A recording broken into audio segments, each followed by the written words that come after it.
أنت الرحمن يا الله، أنت الرحيم يا الله، أنت السلام يا الله، أنت العزيز يا الله، أنت القدوس يا الله، أنت الجبار يا الله. ولله الأسماء الحسنى فادعوه بها. نحمده ونصلي على رسوله الكريم، أما بعد فأعوذ بالله من الشيطان الرجيم. بسم اللہ الرحمن الرحیم. رب اشرح لی صدری ویسر لی امری واحلل عقدۃ من لسانی یفقہوا قولی. ناظرین، پروگرام اللہ کے خوبصورت نام کے ساتھ آپ کی خدمت میں حاضر ہیں. آج ہم انشاءاللہ اللہ سبحانہ وتعالی کے نام المتکبر پہ بات کریں گے. المتکبر کا معنی ہے بہت بڑائی والا. اللہ رب العزت وہ ذات ہے جو اپنی ذات، صفات، افعال اور اپنی سلطنت میں سب سے بڑا ہے. اس جیسا کوئی بھی نہیں. باقی تمام مخلوق اس سے چھوٹی ہے، حقیر ہے. وہ مخلوق کی تمام صفات سے برتر ہے. اس کی کوئی مثال اور نظیر نہیں. وہ اپنے بندوں پر ظلم کرنے سے بھی بہت بڑا ہے، یعنی باوجود اس کے کہ بندے بہت گناہ کرتے ہیں لیکن اس کے باوجود وہ ان کو برداشت کرتا ہے اور اپنی مخلوق میں سے کسی پر ذرہ برابر بھی ظلم نہیں کرتا. اللہ سبحانہ وتعالیٰ کے اس نام کا ذکر قرآن مجید میں بھی آتا ہے اور حدیث شریف میں بھی. قرآن مجید میں اللہ تعالیٰ کی اور بہت سی صفات کے ساتھ اس کا بھی ذکر ہے، العزیز الجبار المتکبر. اور حدیث میں آتا ہے کہ ایک مرتبہ نبی صلی اللہ علیہ وسلم ممبر پر تشریف فرما تھے کہ آپ نے یہ آیت تلاوت فرمائی، وَالسَّمَاوَاتُ مَطْوِيَّاتٌ بِيَمِينِهِ سُبْحَانَهُ وَتَعَالَى عَمَّا يُشْرِكُونَ، کہ اور آسمان اس کے دائیں ہاتھ میں لپٹے ہوئے ہوں گے، پاک ہے وہ اور بہت بلند اس سے جو وہ اس کا شریک ٹھہراتے ہیں. اور پھر فرمانے لگے کہ اللہ تعالیٰ اپنی بزرگی خود بیان کرے گا، یعنی قیامت کے دن جب سارے آسمان اس کے ہاتھ میں ہوں گے، اور فرمائے گا انا الجبار، میں ہوں جبار، انا المتکبر، میں ہوں متکبر، انا الملک، میں ہوں بادشاہ، انا المتعالی، میں ہوں غالب بلند. حقیقت یہ ہے کہ سب بڑائی اللہ سبحانہ وتعالیٰ کے لیے ہے، زمینوں میں بھی اور آسمانوں میں بھی. سورۃ الجاثیہ میں ارشاد باری تعالیٰ ہے، وَلَهُ الْكِبْرِيَاءُ فِي السَّمَاوَاتِ وَالْأَرْضِ، اور اسی کے لیے آسمانوں اور زمین میں سب بڑائی ہے. ایک حدیث کے مطابق جنت عدن میں جب بندے اپنے رب کو دیکھیں گے تو اس وقت سوائے عظمت کے پردے کے کوئی چیز اس کے چہرے پر نہ ہوگی، یعنی یہ بڑائی اس کے لیے ہمیشہ کے لیے ہے، اور اللہ سبحانہ وتعالیٰ کے علاوہ کسی اور کے لیے یہ بڑائی ہے ہی نہیں. اسی لیے اللہ سبحانہ وتعالیٰ نے جب ابلیس نے انکار کیا اللہ تعالیٰ کے حکم کا تو اس وقت اس کو صاف فرما دیا، قال فاہبط منہا فما یکون لک ان تتکبر فیہا فاخرج انک من الصاغرین.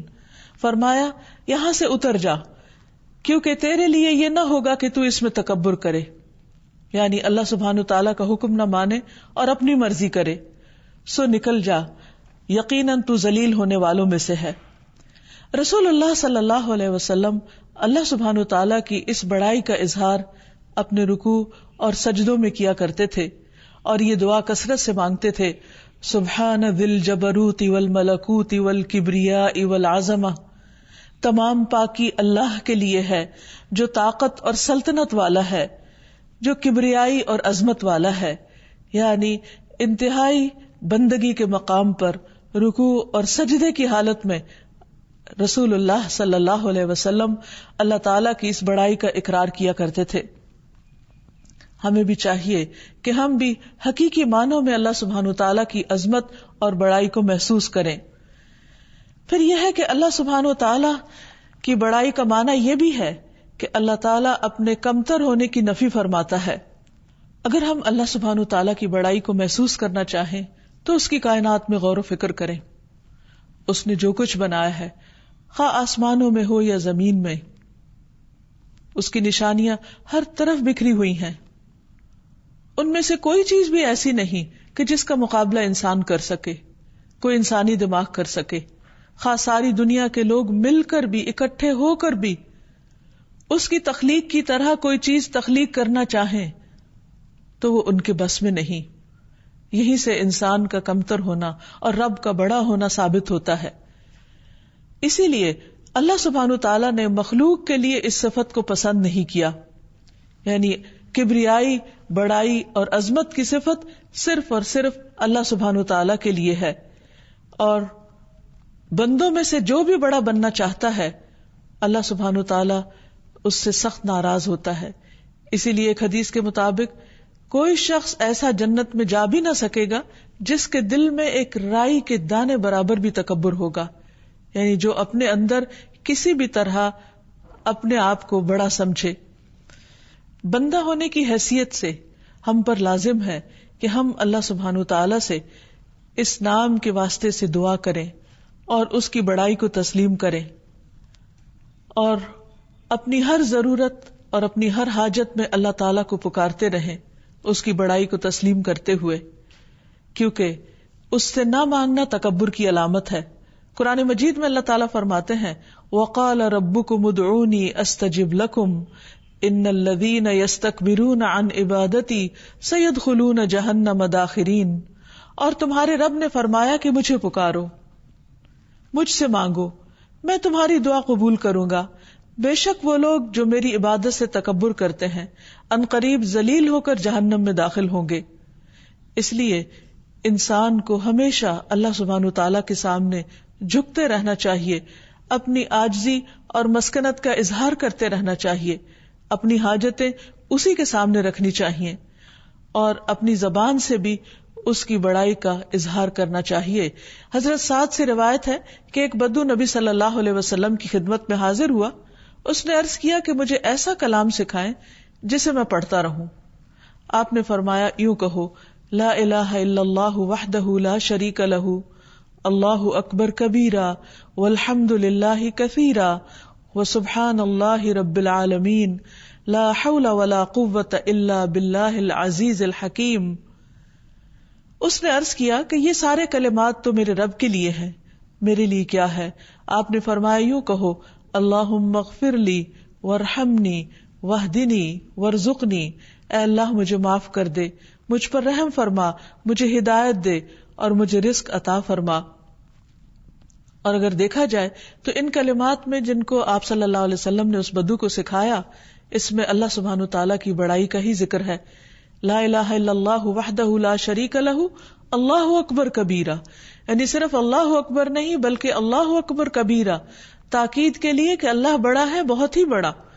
اور اگر انسان ان کلمات کو ادا کرے تو اس کے لیے لازم ہے کہ اللہ سبحانہ وتعالیٰ کی بڑائی کو محسوس بھی کرے.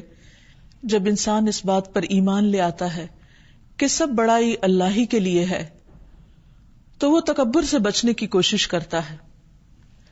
رسول اللہ صلی اللہ علیہ وسلم نماز میں فاتحہ سے پہلے یہ دعا پڑھا کرتے تھے اعوذ باللہ من الشیطان من نفخہ ونفثہ وہمزہ، اے اللہ میں شیطان مردود کے ہمز، نفخ اور نفخ سے آپ کی پناہ میں آتا ہوں.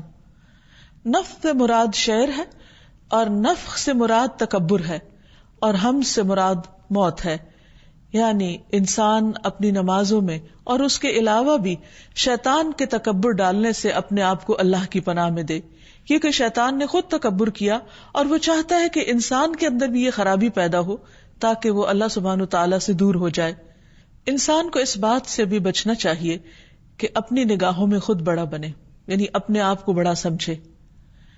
صحیح مسلم کی ایک روایت میں ہمیں یہ دعا سکھائی گئی ہے کہ ہم اللہ سبحانہ وتعالیٰ کی پناہ چاہیں کہ ہم اپنے نفس میں اپنے آپ کو بڑا سمجھیں. فرمایا انی اعوذ باللہ ان اکون فی نفسی عظیما وعند اللہ صغیرا، میں اللہ کی پناہ مانگتا ہوں اس بات سے کہ میں اپنے آپ کو بڑا سمجھوں اور اللہ کے ہاں چھوٹا سمجھا جاؤں. یعنی یہ انسان کے لیے کس قدر دھوکے کی بات ہے، اپنے نفس کو فریب دینے کی بات ہے کہ انسان اپنے آپ کو بڑی چیز سمجھے اور اللہ کے ہاں اس کا کوئی بھی مقام نہ ہو، کوئی بھی مرتبہ نہ ہو، بلکہ اللہ سبحانہ وتعالیٰ اس کے اس سوچ کی وجہ سے، اس احساس کی وجہ سے اس پر ناراض ہوتا ہو. چونکہ ساری بڑائی اللہ سبحانہ وتعالیٰ کو زیبا ہے، اس لیے بندوں کو ہر قیمت پر ہر صورت میں تکبر سے بچنا چاہیے. جب ایک بندہ اللہ سبحانہ وتعالیٰ کے متکبر ہونے پر یقین رکھتا ہے تو پھر وہ تکبر سے بچنے کی کوشش کرتا ہے. تکبر دراصل ہے کیا جو بندوں کے حق میں ناپسندیدہ ہے؟ نبی صلی اللہ علیہ وسلم نے خود اس کی وضاحت فرما دی کہ الکبر بطر الحق وغمط الناس، تکبر تو حق کی طرف سے منہ موڑنا اور دوسرے لوگوں کو کمتر سمجھنا ہے. اور ذرا برابر بھی تکبر انسان کو جنت میں جانے سے روک دے گا. ایک مرتبہ عبداللہ بن عمر اور عبداللہ بن عمر مروہ کے مقام پر آپس میں انہوں نے ملاقات کی. تو عبداللہ بن عمر کے جانے کے بعد عبداللہ بن عمر بیٹھ کر رونے لگے. کسی نے ان سے پوچھا کہ آپ کیوں رو رہے ہیں؟ انہوں نے کہا کہ ابھی مجھ سے عبداللہ بن عمر نے ایک حدیث بیان کی ہے جس میں انہوں نے خود نبی صلی اللہ علیہ وسلم کو یہ فرماتے ہوئے سنا کہ وہ شخص جنت میں داخل نہ ہوگا جس کے دل میں رائی کے ایک دانے برابر بھی تکبر ہوگا، اللہ اسے چہرے کے بل جہنم میں اوندھا کر کے ڈال دے گا. ایک اور روایت میں آتا ہے، حارثہ بن وہب کہتے ہیں کہ میں نے خود رسول اللہ صلی اللہ علیہ وسلم کو فرماتے ہوئے سنا، کیا میں تمہیں اہل جنت کے بارے میں نہ بتاؤں؟ ہر وہ آدمی جو کمزور ہو اور اسے دبایا جاتا ہو، لیکن اگر وہ اللہ کے نام کی قسم کھا لے تو اللہ تعالیٰ اس کی قسم پوری کر دے. اور کیا میں تمہیں اہل جہنم کے بارے میں نہ بتاؤں کہ کون ہوں گے جہنم کے لوگ؟ فرمایا، ہر وہ بدخلق آدمی، بد اخلاق آدمی جو کینہ پرور ہو، متکبر ہو، یعنی اس کی عادتیں بھی بری ہوں، لوگوں کے ساتھ معاملہ بھی برا ہو، اس کے دل میں لوگوں کے خلاف نفرت ہو، کینہ ہو، بغض ہو، اور اس کے ساتھ ساتھ اپنے آپ کو بڑی چیز سمجھتا ہو. یعنی یہاں پر جو لفظ استعمال ہوئے ہیں وہ عتل اس شخص کو کہتے ہیں جو بہت سخت طبیعت کا ہو کہ دوسرے لوگ اس سے بات نہ کر پائیں، اس کے ساتھ معاملہ کرتے ہوئے ڈریں. اور پھر جواز جو بہت کنجوس ہو اور لوگوں کے ساتھ بھلائی نہ کرتا ہو، اور جعزری تکبر کرنے والا اور اپنے آپ کو بڑی چیز سمجھنے والا. تو یہ صفات اور یہ بد اخلاقی جو ہے انسان کو جنت سے محروم کر سکتی ہے. نبی صلی اللہ علیہ وسلم نے فرمایا، جس شخص کی روح اس کے جسم سے اس حال میں جدا ہو کہ وہ 3 چیزوں سے بری ہو تو وہ جنت میں داخل ہوگا. یعنی 3 چیزیں اس کے اوپر نہ ہو. نمبر 1 قرض، یعنی اس کو کسی کا کچھ دینا نہ ہو. نمبر 2 تکبر نہ ہو اس کے اندر. اور نمبر 3 اس نے مال غنیمت میں کبھی خیانت نہ کی ہو. متکبر ہونا کسی کے لیے بھی زیبا نہیں، لیکن خاص طور پر اگر کوئی شخص محتاج ہو، فقیر ہو، یعنی دنیاوی اعتبار سے اس کا کوئی سٹیٹس نہ ہو اور اس کے باوجود اپنے آپ کو بڑی چیز سمجھے تو اس کے لیے اور بھی زیادہ برا ہے. رسول اللہ صلی اللہ علیہ وسلم نے فرمایا، 3 قسم کے آدمیوں سے اللہ تعالیٰ قیامت کے دن کلام نہ کرے گا اور نہ ان کو پاک کرے گا اور نہ ان کی طرف وہ دیکھے گا، بلکہ ان کے لیے دردناک عذاب ہوگا.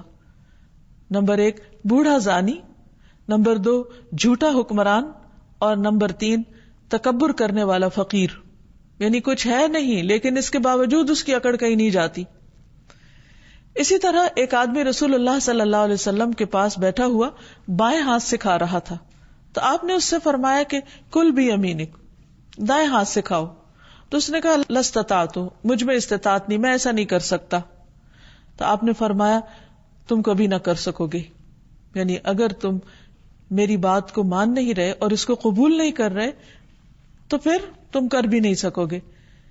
راوی کہتے ہیں کہ اس شخص کو تکبر نے ایسا کرنے سے روکا تھا، اور تکبر نام ہی اس چیز کا ہے کہ انسان حق کا انکار کر دے اور دوسرے لوگوں کو حقیر سمجھے. تو ہمارا معاملہ اللہ سبحانہ وتعالیٰ کے احکامات کے ساتھ اور نبی صلی اللہ علیہ وسلم کی سنت کے ساتھ کیا ہونا چاہیے کہ جب کوئی بھی چیز ہمارے سامنے آئے تو ہم دل و جان سے اسے ایکسپٹ کرنے والے ہوں، اس کو ماننے والے ہوں اور اس کو خوشی سے لینے والے ہوں. کیونکہ بعض اوقات انسان انا کا شکار ہو جاتا ہے، بعض اوقات اسے عزت کا مسئلہ بنا لیتا ہے، بعض اوقات اپنی مرضی کے خلاف سمجھتا ہے. یا اپنی خواہشات کے اگینسٹ اس کو سمجھتا ہے، اور اس طرح وہ حق کو قبول نہیں کرتا. یعنی عام طور پر تکبر صرف فخر اور غرور کے معنی میں لیا جاتا ہے، یا جس کا انسان ظاہری طور پر اظہار کرتا ہے وہ تو ہے ہی، لیکن اگر انسان ظاہری طور پر اپنے آپ کو بہت ہمبل اور بہت عاجز بھی محسوس کروائے، لیکن جب اس کے سامنے حق بات کی جائے تو اس کو وہ قبول نہ کرے، اس معاملے میں سخت ہو جائے، تو یہ دراصل اس کے تکبر کی علامت ہے. تکبر کس طرح دور ہو؟ تکبر صرف اسی وقت دور ہو سکتا ہے جب انسان اپنی اصل پر غور کرے کہ وہ آیا کہاں سے ہے، اس کی تخلیق کس چیز سے ہوئی ہے، وہ کس چیز سے بنا ہے، اور پھر اس کے بعد اس کا انجام کیا ہے، مرنے کے بعد اس کے جسم کا حال کیا ہوگا، اور قیامت کے دن اس کا انجام کیا ہوگا. ایک حدیث میں آتا ہے نبی صلی اللہ علیہ وسلم نے فرمایا قیامت کے دن متکبروں کو چیونٹیوں کی طرح پیش کیا جائے گا. یعنی جو اپنے آپ کو بہت بڑی چیز سمجھتے ہیں وہ حشر کے میدان میں چیونٹیوں جیسے ہوں گے، گویا کہ ان کی شکلیں انسان جیسی ہی ہوں گی، یعنی چہرہ چیونٹی کی طرح نہیں ہوگا، انسان اپنی اصل شکل پر ہی ہوگا. ہر حقیر چیز ان سے بلند ہوگی، یہاں تک کہ وہ جہنم کے ایک ایسے قید خانے میں داخل ہو جائیں گے جس کا نام بولس ہے، اور ان لوگوں پر آگوں کی آگ چھا جائے گی، یعنی معمولی آگ نہیں، بہت بڑی آگ چھا جائے گی، اور وہ طینۃ الخبال کا پانی پیئیں گے. اور طینۃ الخبال ہے جہنم والوں کی پیپ، یعنی باقی جہنم والے جلنے سے ان کے جسم پر جو زخم ہو جائیں گے، ان زخموں میں جو پیپ ہوگی وہ پیپ بہ بہ کر جہاں اکٹھی ہوگی تو ان متکبرین کو جب پیاس لگے گی تو وہاں سے پینے کو کہا جائے گا. تو اگر کوئی شخص اس انجام کو یاد رکھے تو وہ کبھی بھی تکبر نہیں کر سکتا. اور پھر یہ بات بھی یاد رکھے کہ تکبر کرنے سے انسان کے نیک اعمال بھی ضائع ہو جاتے ہیں. رسول اللہ صلی اللہ علیہ وسلم نے فرمایا جہاد 2 قسم کا ہوتا ہے، جس نے اللہ کی رضا چاہی، امام کی اطاعت کی، عمدہ مال خرچ کیا، اپنے شریک کار لوگوں سے نرمی برتی، فساد سے بچتا رہا، تو بلا شبہ ایسے مجاہد کا سونا اور جاگنا سبھی اجر و ثواب کا کام ہے.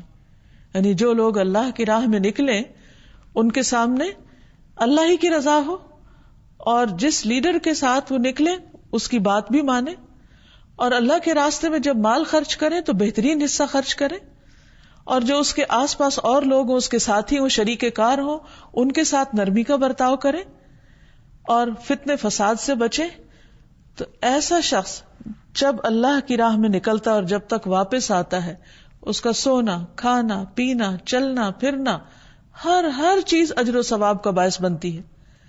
اس کے برعکس جو شخص فخر، دکھلاوے اور شہرت کی غرض سے نکلے، امام کی نافرمانی کرے، زمین میں فساد کرے، تو بلا شبہ ایسا آدمی برابری کے ساتھ بھی نہیں پلٹتا.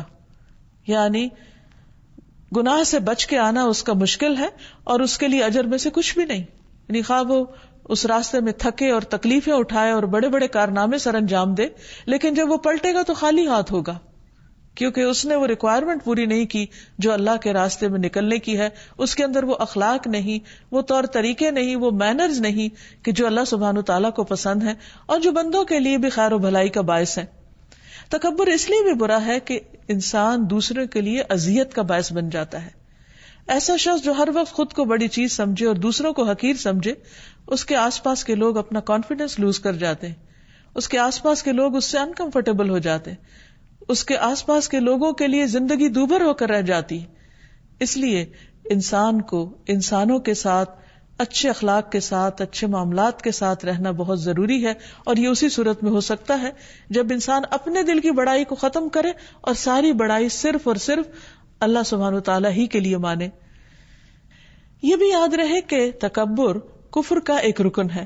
ابن القیم کہتے ہیں کہ کفر کے 4 ارکان ہیں. نمبر 1 تکبر، نمبر 2 حسد، نمبر 3 غضب یعنی غصہ، اور غصہ بھی بنیادی طور پر تکبر ہی کی وجہ سے آتا ہے، اور نمبر 4 شہوت. اور جب کسی کے اندر یہ چیزیں آتی ہیں تو پھر اللہ سبحانہ وتعالیٰ ایسے لوگوں کے دلوں پر مہر لگا دیتا ہے، انہیں اپنی غلطیوں کا احساس بھی نہیں دیتا، اور اس طرح وہ مسلسل اللہ کی نافرمانی میں زندگی بسر کر کے دنیا سے رخصت ہوتے ہیں. پھر جیسا کہ پہلے عرض کیا گیا کہ نبی صلی اللہ علیہ وسلم نے تکبر کو 2 حصوں میں تقسیم کیا. ایک بطر الحق جس کا معنی یہ ہے کہ اللہ کے احکام کے آگے بڑائی ظاہر کرنا، یعنی اللہ کے مقابلے پہ آ جانا کہ اللہ تعالیٰ یہ آپ کا حکم ہے، اور دوسری طرف میری مرضی، میرے دل کی بات. اور دوسری طرف غمت الناس، لوگوں کے ساتھ معاملہ کرتے وقت ان کے ساتھ بدسلوکی کرنا، ان کو اپنے سے کم سمجھنا. ہم دیکھتے ہیں کہ تاریخ میں جن لوگوں نے اپنے آپ کو بڑا سمجھا اور اللہ سبحانہ وتعالیٰ کے سامنے تکبر کا اظہار کیا، ان میں خاص طور پر فرعون، قارون اور حامان ہیں. اللہ تعالیٰ فرماتے ہیں وَقَارُونَ وَفِرْعَوْنَ وَحَامَانَ وَلَقَدْ جَاءَهُم مُوسَىٰ بِالْبَيِّنَاتِ فَاسْتَكْبَرُوا فِي الْأَرْضِ وَمَا كَانُوا سَابِقِينَ. اور قارون اور فرعون اور حامان کو بلا شبہ یقیناً ان کے پاس موسیٰ علیہ السلام کھلی نشانیاں لے کر آئے تو وہ زمین میں بڑے بن بیٹھے. یعنی ان لوگوں کو حق قبول کرنے سے کس چیز نے روکا؟ ان کی بڑائی کے احساس نے. اور فرمایا اور وہ بچ نکلنے والے نہ تھے، یعنی ان میں سے ایک ایک کا انجام سب کے سامنے ہے کہ پھر وہ کس نتیجے کو پہنچے. اسی طرح تکبر کرنے والوں میں سب سے پہلے ابلیس کا نام آتا ہے. وَإِذْ قُلْنَا لِلْمَلَائِكَةِ اسْجُدُوا لِآدَمَ فَسَجَدُوا إِلَّا إِبْلِيسَ أَبَى وَاسْتَكْبَرَ وَكَانَ مِنَ الْكَافِرِينَ. اور جب ہم نے فرشتوں سے کہا کہ آدم کو سجدہ کرو تو انہوں نے سجدہ کیا مگر ابلیس، اس نے انکار کیا اور تکبر کیا اور کافروں میں سے ہو گیا، یعنی انکار کرنے والوں میں شامل ہو گیا، حالانکہ وہ سب کچھ جانتا تھا اور کہا جاتا ہے کہ بہت عبادت گزار بھی تھا. لیکن اس کی ساری عبادت اور اس کا سارا علم اور سب کچھ، اس کی عزت، ہر چیز پامال ہو گئی، ضائع ہو گئی، کیونکہ اس نے اللہ سبحانہ وتعالیٰ کے حکم کے سامنے اپنی مرضی کی، اللہ سبحانہ وتعالیٰ کی بات نہیں مانی. تو یاد رکھیے کہ تکبر بطر الحق ہے. حق سامنے آ جائے، حق سمجھ میں آ جائے اور پھر انسان اسے قبول نہ کرے کہ وہ اس کی مرضی کے خلاف ہے. پھر اسی طرح صرف اللہ سبحانہ وتعالیٰ کے حکم کے سامنے ہی نہیں بلکہ رسول صلی اللہ علیہ وسلم کے یا اللہ سبحانہ وتعالیٰ کی کسی بھی رسول کی بات کے سامنے اپنی بات کو فوقیت دینا اور اپنی مرضی کو بڑا جاننا، یہ بھی تکبر میں ہے. مثلا قرآن مجید میں آتا ہے وَلَقَدْ آتَيْنَا مُوسَى الْكِتَابَ، ہم نے موسیٰ علیہ السلام کو کتاب دی. وَقَفَّيْنَا مِن بَعْدِهِ بِالرُّسُلِ، اور اس کے پیچھے ہم کئی رسول لائے. وَآتَيْنَا عِيسَى ابْنَ مَرْيَمَ الْبَيِّنَاتِ، ہم نے عیسیٰ ابن مریم کو کھلی کھلی نشانیاں دی. وَأَيَّدْنَاهُ بِرُوحِ الْقُدُسِ، اور روح القدس کے ساتھ ہم نے اس کی تائید کی. أَفَكُلَّمَا جَاءَكُمْ رَسُولٌ بِمَا لَا تَهْوَىٰ أَنفُسُكُمْ اسْتَكْبَرْتُمْ، کیا پھر ایسا نہیں ہوا کہ جب کبھی کوئی رسول تمہارے پاس وہ چیز لے کر آیا جسے تمہارے دل نہ چاہتے تھے، تمہاری مرضی نہیں تھی اسے ماننے کی، تو تم نے کیا کیا؟ استکبرتم، تم نے تکبر کیا. تو گویا تکبر کیا ہے؟ اپنی خواہش نفس کو اپنا الہ بنا لینا، اپنی مرضی کو اللہ سبحانہ و تعالیٰ کی مرضی پر مقدم کرنا، آگے رکھنا، اوپر رکھنا اور اللہ تعالیٰ کی بات نہ ماننا. فرمایا فَفَرِيقًا كَذَّبْتُمْ وَفَرِيقًا تَقْتُلُونَ، ایک گروہ کو تم نے جھٹلا دیا اور ایک کو تم نے قتل کر دیا. اور یہ انتہائی ظالمانہ حرکت ہے کہ انسان کسی حق پیش کرنے والے کی جان کے درپے ہو جائے اور اس کی بات کو نیچا دکھائے. تکبر کا دوسرا حصہ غمت الناس، لوگوں کو حقیر سمجھنا، اور یہ بھی بہت بڑا جرم ہے کیونکہ اللہ سبحانہ وتعالیٰ نے بندوں کو حق نہیں دیا کہ وہ دوسرے بندوں کے مقابلے میں اپنی بڑائی کا اظہار کرے، فخر اور غرور کا معاملہ کرے. اور جب کبھی کسی نے ایسا کیا تو دنیا میں ہی اللہ سبحانہ وتعالیٰ نے اس کا انجام اس کو دکھا دیا. سورۃ الکہف میں اللہ تعالیٰ نے ایک واقعہ بیان کیا اور اس سے ایک بہت بڑی بات سمجھائی. اور ان کے لیے ایک مثال بیان کرو، 2 آدمی ہیں جن میں سے ایک کے لیے ہم نے انگوروں کے 2 باغ بنائے اور ہم نے ان دونوں کو کھجور کے درختوں سے گھیر دیا اور دونوں کے درمیان کچھ کھیتی رکھی. دونوں باغوں نے اپنا پھل دیا اور اس میں کچھ کمی نہ کی، اور ہم نے دونوں کے درمیان ایک نہر جاری کر دی اور اس کے لیے بہت سا پھل تھا. تو اس نے اپنے ساتھی سے جب وہ باتیں کر رہا تھا کہا کہ میں تجھ سے مال میں زیادہ ہوں اور نفری میں بھی زیادہ ہوں، زیادہ باعزت ہوں، یعنی انا اکثر منک مالا واعز نفرا. 2 چیزوں میں اس نے تکبر کیا، ایک مال کے اعتبار سے اور ایک لوگوں کی تعداد کے اعتبار سے کہ میرے ساتھ زیادہ لوگ ہیں، میرا کنبہ قبیلہ بڑا ہے، اور جن لوگوں کے ساتھ میرا میل جول ہے وہ زیادہ باعزت لوگ ہیں، سٹیٹس والے لوگ ہیں. اللہ سبحانہ وتعالیٰ کو اس کی یہ بات بالکل پسند نہ آئی، اور ایک دن اچانک اس کے باغ پر آفت آ پڑی اور سب کچھ اس کا جل کر رہ گیا، سب کچھ ختم ہو گیا، کیونکہ اللہ سبحانہ وتعالیٰ کو تکبر کسی بھی صورت میں پسند نہیں. عام طور پر تکبر کا اظہار کس طرح ہوتا ہے؟ نمبر 1، گفتگو میں، باتوں میں. حضرت جابر سے روایت ہے کہ رسول اللہ صلی اللہ علیہ وسلم نے فرمایا، قیامت کے دن میرے نزدیک تم میں سب سے زیادہ محبوب اور قریب بیٹھنے والے لوگ وہ ہیں جو بہترین اخلاق والے ہیں، اور سب سے زیادہ ناپسندیدہ اور میری مجلس سے دور، یعنی قیامت کے دن نبی صلی اللہ علیہ وسلم سے بہت دور وہ ہیں جو زیادہ باتیں کرنے والے، بلا سوچے سمجھے اور بلا احتیاط بولنے والے. صحابہ نے عرض کیا، یا رسول اللہ، بہت باتونی اور زبان دراز کا تو ہمیں علم ہے، لیکن یہ متفحقون کون ہے؟ کیونکہ آپ نے ان کا بھی ذکر کیا تھا. آپ نے فرمایا، المتکبرون، جو تکبر کرتے ہیں، یعنی بوسٹنگ کرتے ہیں، اپنے آپ کو بڑی چیز سمجھتے ہیں، اپنی بڑائیوں کا ذکر کرتے ہیں.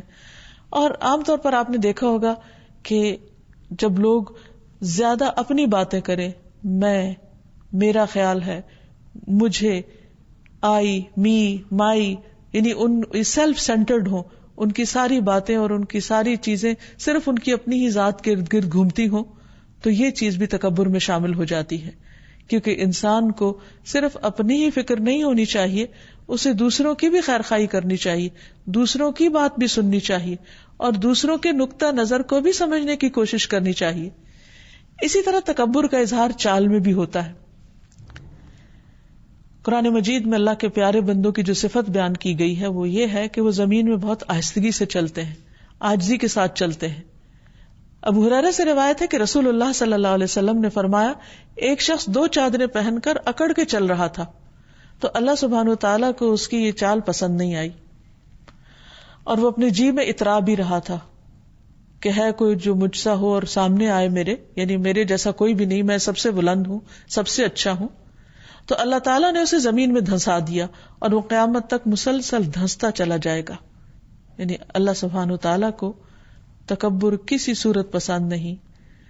پھر اسی طرح لباس میں بعض اوقات کہ اپنے کپڑوں کو اس انداز میں پہننا یا زمین پہ لٹکانا جس سے تکبر کا اظہار ہوتا ہو، تو فرمایا کہ جس نے تکبر کی وجہ سے اپنا ازار یا قمیص یا پگڑی یا کوئی بھی چیز دراز کی یا لمبی کی یا لٹکائی، تو قیامت کے دن اللہ تعالیٰ اس کی طرف نظر بھی نہیں کرے گا.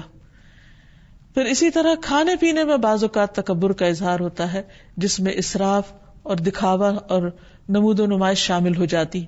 نبی صلی اللہ علیہ وسلم نے فرمایا، کھاؤ پیو پہنو اور صدقہ کرو، لیکن اسراف نہ کرو اور تکبر بھی نہ کرو. پھر اسی طرح لوگوں میں نمایاں ہونا پسند کرنا، یعنی صرف وہ کام کرنا کہ جس میں انسان کے لیے شہرت یا بڑائی کا عنصر ہو. رسول اللہ صلی اللہ علیہ وسلم نے فرمایا، جو یہ چاہتا ہے کہ لوگ اس کے سامنے کھڑے ہوں، یعنی اس کو بڑا مان لیں، تو وہ اپنا ٹھکانہ جہنم میں تیار کر لے. اسی طرح بعض اوقات حسب نسب پہ تکبر کیا جاتا ہے، اپنے آپ کو خاندانی اعتبار سے بہت بڑا سمجھا جاتا ہے اور دوسرے خاندانوں کو حقیر سمجھا جاتا ہے. بعض نسلوں کو بعض پر فوقیت دے کر صرف کسی خاص نسل یا رنگ یا قومیت میں ہونے کو اپنی بڑائی کا ذریعہ سمجھ لیا جاتا ہے. تو یہ تمام چیزیں تکبر کی علامت ہے، ان سے بچنا چاہیے، کیونکہ تکبر نہایت خطرناک چیز ہے جس کی سزا آخرت کے علاوہ دنیا میں بھی انسان کو ملتی ہے. اب سوچنے کی بات یہ ہے کہ جب تکبر اللہ سبحانہ تعالیٰ کو اس قدر ناپسند ہے تو اس سے بچا کیسے جائے؟ تو پہلی بات یہ ہے کہ انسان اللہ سبحانہ تعالیٰ کے اس نام کو اچھی طرح سمجھ لے اور اس پر ایمان لے آئے، اس پر یقین رکھے کہ بڑائی صرف اللہ کے لیے ہے، عظمت صرف اللہ کے لیے ہے، اور اس کے علاوہ سب حقیر ہیں، سب کمزور ہیں. مالک صرف وہ ہے، باقی سب مملوک ہیں.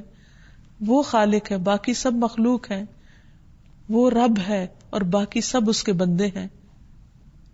ہر چیز کا مالک وہ ہے. ہمارے پاس جو کچھ ہے یہ تو چند دن کے لیے ہے. جو ہی انسان کے دل میں یہ خیال آئے کہ میں بڑا ہوں تو فوراً اللہ سبحانہ تعالیٰ کی بڑائی بیان کرے. شیطان چونکہ خود متکبر ہے، وہ دل میں بار بار وسوسہ ڈالے گا. انسان کو جب بھی کوئی نعمت ملتی ہے تو اس کے اندر غرور آنے لگتا ہے تو ایسے موقع پر انسان اپنے نفس سے خود زیادہ آگاہ ہوتا ہے، جیسے قرآن مجید میں بھی آتا ہے بل الانسان علی نفسہ بصیرہ ولو القی معاذیرہ، بلکہ انسان اپنے نفس سے خود خوب آگاہ ہے کہ اب اس کے دل میں کس قسم کا خیال آ رہا ہے، خواہ وہ کتنی ہی معذرتیں پیش کرے. تو جو ہی ایسا کوئی وسوسہ آئے تو فوراً انسان اللہ کی بڑائی بیان کرے، وَرَبَّكَ فَكَبِّرْ، اور اپنے آپ کو اللہ کا بندہ کہے اور ہر حال میں تواضع اختیار کرے. نبی صلی اللہ علیہ وسلم کی اسوہ حسنہ کو اپنے سامنے رکھے. آپ صلی اللہ علیہ وسلم زمین پر بیٹھ جایا کرتے تھے، حالانکہ آپ سے بڑا درجہ اور مقام کس کا ہو سکتا ہے. زمین پہ بیٹھ کے کھانا کھاتے، بکری کا دودھ خود دو لیا کرتے، جو کی روٹی کی دعوت دینے والے غلام کی دعوت قبول کر لیا کرتے. تو انسان ایسے تمام مواقع پر پریکٹیکلی اپنے نفس کے اپوزٹ جا کر وہ کام کرے کہ جس میں عاجزی کا اظہار ہو، دکھاوے کے لیے نہیں بلکہ اپنے نفس کے علاج کے طور پر. نبی صلی اللہ علیہ وسلم گدھے کی سواری کر لیا کرتے تھے، خادم کے ساتھ بیٹھ کے کھانا کھا لیا کرتے تھے. تو اس لیے کبھی انسان کم وقت سواری پر سوار ہو جائے، کم قیمت کپڑا پہن لے اور اس کو اپنی شان کے خلاف نہ سمجھے. پھر اپنے نفس کو سدھارنے کے لیے مختلف قسم کے کام کرے. جیسے ہم دیکھتے ہیں کہ عبداللہ بن سلام کے بارے میں آتا ہے کہ ان کا گزر بازار سے ہوا تو ان کے اوپر لکڑیوں کا ایک بہت بڑا گٹھا تھا، خود لکڑیاں اٹھا کے جا رہے تھے. تو کسی نے ان سے عرض کیا کہ آپ نے یہ کس وجہ سے اٹھا رکھا ہے، حالانکہ اللہ نے آپ کو بہت مال دے رکھا ہے، آپ کو ضرورت نہیں خود اٹھانے کی، آپ کسی سے اٹھوا لیں. تو انہوں نے کہا کہ میں اپنے تکبر کو دور کرنا چاہتا ہوں، میں اپنے نفس کا علاج کرنا چاہتا ہوں، کیونکہ میں نے رسول اللہ صلی اللہ علیہ وسلم کو یہ فرماتے ہوئے سنا تھا کہ وہ شخص جنت میں داخل نہ ہو سکے گا جس کے دل میں ذرہ برابر بھی تکبر ہوگا. تو اگر ذرے کے برابر بھی ایسا کوئی خیال دل میں آنے لگے تو انسان اپنے نفس کے خلاف جا کر کچھ نہ کچھ ایسا کام کرے کہ جس سے وہ خیال نکل جائے. پھر اسی طرح ہم دیکھتے ہیں حضرت عمر رضی اللہ تعالی عنہ کو کہ جس وقت اللہ سبحانہ وتعالی نے ان کو بہت بڑی فتح عطا فرمائی، روم فتح ہو گیا، بیت المقدس فتح ہو گیا، تو حضرت عمر جس اونٹ پر جا رہے تھے وہ باری باری ان کا غلام اور وہ اس کو چلاتے تھے. تو جب وہ بالکل اپنے مقام کے قریب پہنچے تو وہ اونٹ سے اتر گئے اور خود اس کی لگام ہاتھ میں لے لی اور چلنا شروع کر دیا. اتنے میں حضرت ابو عبیدہ کو پتا چلا تو وہ فوراً حضرت عمر کے پاس پہنچے، کہنے لگے کہ آپ نے یہ کیا کیا ہے اور آپ کس طرح چل رہے ہیں، اس سے کہیں دشمنوں کے دلوں میں ہماری ہیبت کم نہ ہو جائے. تو اس وقت حضرت عمر سخت ناراض ہوئے، کہا کہ اگر ابو عبیدہ تم نہ ہوتے تو میں تمہیں بہت سخت سزا دیتا. تم نہیں جانتے کہ اللہ سبحانہ وتعالیٰ نے ہمیں کس چیز کی وجہ سے عزت عطا کی ہے؟ وہ عزت ہمیں صرف اسلام کی وجہ سے ہے. اگر ہم اسلام کے علاوہ کسی بھی اور چیز سے بڑائی چاہیں گے تو اللہ ہم کو ذلیل کر دے گا. ہمیں کسی کے سامنے بھی کسی فتح کی وجہ سے یا کامیابی کی وجہ سے کسی تکبر کا مظاہرہ نہیں کرنا. یہ تھے وہ لوگ جن کے ہاتھوں پر روم اور ایران کی بڑی بڑی سلطنتیں فتح ہوئی تھی، جن کے ہاتھوں اللہ سبحانہ وتعالیٰ نے بڑے بڑے متکبروں کو زیر کیا تھا، لیکن ان کے اندر ذرہ برابر بھی تکبر نہیں آیا. ایک اور موقع پر حضرت عمر رضی اللہ تعالیٰ عنہ سے کسی نے کہا کہ اے عمر اللہ سے ڈرو، تو انہوں نے اپنا گال زمین پر رکھ دیا اور کہنے لگے کہ ہاں واقعی عمر کو اللہ سے ڈرنا چاہیے. اور آپ جانتے ہیں کہ عمر کون ہے؟ اللہ کے رسول صلی اللہ علیہ وسلم کے خلیفہ جن کو اللہ سبحانہ وتعالیٰ نے دنیا میں بہت بڑی فتوحات سے نوازا. اگر وہ اپنا گال زمین پر رکھ دیتے ہیں تو ایک عام انسان کے لیے کیا حکم ہو سکتا ہے؟ عام طور پر انسان کو تکبر کن چیزوں پر ہوتا ہے؟ مال کی وجہ سے، اولاد کی وجہ سے، خاندانی وجاہت کی وجہ سے، علم یا عبادت کی کثرت کے احساس کی وجہ سے. یہ تمام چیزیں انسان کے لیے نعمت ہیں، لیکن اگر ان سب کو انسان یہ سمجھے کہ یہ سب میرے اللہ نے مجھے دیا ہے، اس میں میرا کوئی کمال نہیں، تو انشاءاللہ انسان تکبر کا شکار نہیں ہوگا. اور اسی طرح یہ بھی کہ انسان جب اس کی غلطی پر اس کو کوئی اور احساس دلائے تو اس پر ناراض نہ ہو. اگر انسان کی اصلاح کے لیے کوئی شخص کوئی بات کہتا ہے اور وہ اس پر برا منا جاتا ہے، اس پر ناراض ہو جاتا ہے، تو یہ سراسر تکبر کی علامت ہے. کون انسان ایسا ہے جو غلطی نہ کرے؟ کون ہے جس سے کوئی خطا نہ ہو؟ ہم کمزور ہیں، ہم سے غلطیاں ہوتی ہیں، اور جب ہم اپنی غلطی کا اعتراف کرتے ہیں اور اللہ سبحانہ تعالیٰ کی بڑائی بیان کرتے ہیں تو اللہ تعالیٰ ہمارے گناہ کو معاف فرما دیتے ہیں. یونس علیہ السلام کی بخشش کس وجہ سے ہوئی تھی؟ لا الہ الا انت سبحانک، نہیں کوئی الہ مگر تو ہی پاک ہے، یعنی ہر غلطی نقص اور عیب سے پاک ہے. انی کنت من الظالمین، میں ظالموں میں سے ہوں، میں خطا کار ہوں. تو جب انسان اپنی غلطی کا اعتراف کر لیتا ہے تو وہ اللہ سبحانہ وتعالیٰ کے قریب ہو جاتا ہے. اسی طرح انسان جب سجدے کی حالت میں ہوتا ہے، سب سے زیادہ فزیکلی بھی چھوٹا اور سمٹ کر اللہ سبحانہ وتعالیٰ کے حضور اپنی پیشانی رکھ دیتا ہے، اور اس وقت سبحان ربی الاعلیٰ پڑھتا ہے، اپنے رب کی بلندی اور بزرگی کو یاد کرتا ہے اور اس کا ذکر کرتا ہے، تو حقیقت میں اس کے اندر عاجزی پیدا ہوتی ہے اور اللہ سبحانہ وتعالیٰ کی بڑائی کا احساس پیدا ہوتا ہے. تو اس لیے انسان اگر اپنے تمام اعمال سوچ سمجھ کر کرے، شعور کے ساتھ کرے، تو انشاءاللہ تکبر کا خاتمہ ہو سکتا ہے. پھر اسی طرح انسان ایسے الفاظ کے استعمال سے بھی بچے کہ جن سے تکبر جھلکتا ہو. ہر حال میں اللہ سبحانہ وتعالیٰ کی بڑائی بیان کرتا رہے، اور اگر انسان دن کے مختلف اوقات میں تکبیرات کا اہتمام کرے اور ان پر توجہ رکھے تو انشاءاللہ یہ چیز بھی انسان کے دل میں اللہ کی عظمت کا احساس پیدا کریں گی. آپ دیکھیے کہ ہر نماز کے سے پہلے جو اذان ہوتی اس میں کئی بار اللہ اکبر دہرائی جاتی، اللہ اکبر اللہ اکبر اللہ اکبر اللہ اکبر، اور پھر اذان کے اختتام پر بھی اللہ اکبر کہ اللہ سب سے بڑا ہے، اللہ سب سے بڑا ہے. کتنی دفعہ ہمیں یاد دلایا جاتا ہے. پھر اسی طرح اقامت میں آپ دیکھیے پھر اللہ اکبر دوبارہ. پھر نماز جب شروع کی جاتی ہے تو نماز کے ہر ایکشن کے شروع میں اللہ اکبر ہوتا ہے. نماز شروع کرتے وقت اللہ اکبر ہے. پھر جب انسان رکوع میں جاتا ہے، پھر سجدے میں جاتا ہے، پھر سجدے سے سر اٹھاتا ہے تو بار بار اللہ سبحانہ تعالیٰ کی بڑائی بیان کرتا ہے. پھر اسی طرح سلام پھیرتے ہی فوراً اللہ اکبر. پھر اسی طرح جب خاص دن آتے ہیں ذوالحج کے تو ان میں سب سے بہترین فعل جو قرار دیا گیا وہ بھی تکبیرات پڑھنا ہے. پھر حج کے موقع پر اللہ سبحانہ وتعالیٰ کی بڑائی بیان کرنا ہے. پھر اسی طرح روزمرہ کی جو تسبیحات ہیں، نماز کے بعد کی جو تسبیحات ہیں، ان میں بھی 34 بار اللہ کی بڑائی بیان کرنا ہے، اللہ اکبر پڑھنا ہے. پھر اسی طرح یہ ہے کہ انسان عام حالات میں بھی اللہ سبحانہ وتعالیٰ کی بڑائی بیان کرتا رہے. نہ صرف یہ کہ خود بھی پڑھے بلکہ دوسروں کو بھی سکھائے. سلمہ رضی اللہ عنہا نے عرض کیا، اللہ کے رسول صلی اللہ علیہ وسلم مجھے کچھ کلمات سکھائیے لیکن وہ زیادہ نہ ہو. آپ نے فرمایا اللہ اکبر 10 بار پڑھا کرو. اللہ تعالیٰ فرماتا ہے کہ یہ میرے لیے ہے.